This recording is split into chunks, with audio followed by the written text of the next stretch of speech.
Mes chers frères et sœurs, dans l'évangile d'aujourd'hui, nous voyons que Jésus, après une nuit de prière, choisit ses 12 apôtres et commence son sermon sur la plaine, qui, dans l'évangile de Saint Luc, est similaire au sermon sur la montagne, en commençant par les béatitudes.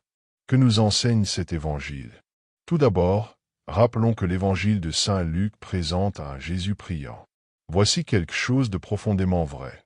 Le Christ montre qui il est réellement en tant qu'être humain.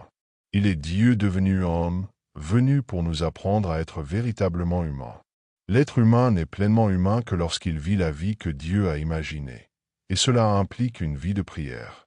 L'homme a été créé pour Dieu et pour être avec Dieu. La réalité du Christ priant doit être pour nous un phare, éclairant le chemin vers une vie intime de prière avec Dieu. Si le Christ, Fils de Dieu devenu homme, qui avait la vision béatifique, priait, qui sommes-nous pour dire « Je n'ai pas besoin de prier » ? L'évangile d'aujourd'hui révèle également deux vérités extraordinairement importantes pour la vie de l'Église. Le choix des 12 apôtres ici, nous voyons une lumière surnaturelle sur le fait que Jésus veut être représenté par des hommes choisis par lui, de manière divine et surnaturelle. Le mot « apôtre » signifie « envoyé », non seulement en tant que missionnaire, mais aussi en tant qu'ambassadeur, personne symbolique, instrument de la présence de Dieu du Christ. Les apôtres agissent au nom du Christ, in persona Christi. Plus un apôtre se vide de lui-même et devient un instrument dans les mains du Christ, plus il accomplit pleinement sa mission. L'appel apostolique naît de la prière et ne subsiste que par elle. Pourquoi? Parce que les apôtres doivent aussi être avec le Christ.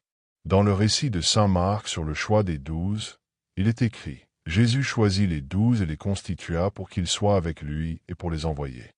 Être avec Jésus, cette intimité dans la prière, est essentielle avant d'être envoyé en mission. La persévérance de l'apôtre dans la prière, lorsque le successeur de Judas, saint Matthias, fut choisi, les apôtres priaient pour prendre la décision. Nous voyons aussi dans les actes des apôtres que les diacres furent choisis parce que les apôtres ne pouvaient pas abandonner la prière et la prédication pour s'occuper des tables. Ainsi, un apôtre naît de la prière et ne subsiste que tant qu'il vit de cette prière, dans l'intimité avec le Christ, pour prêcher et transmettre la parole. Que Dieu vous bénisse.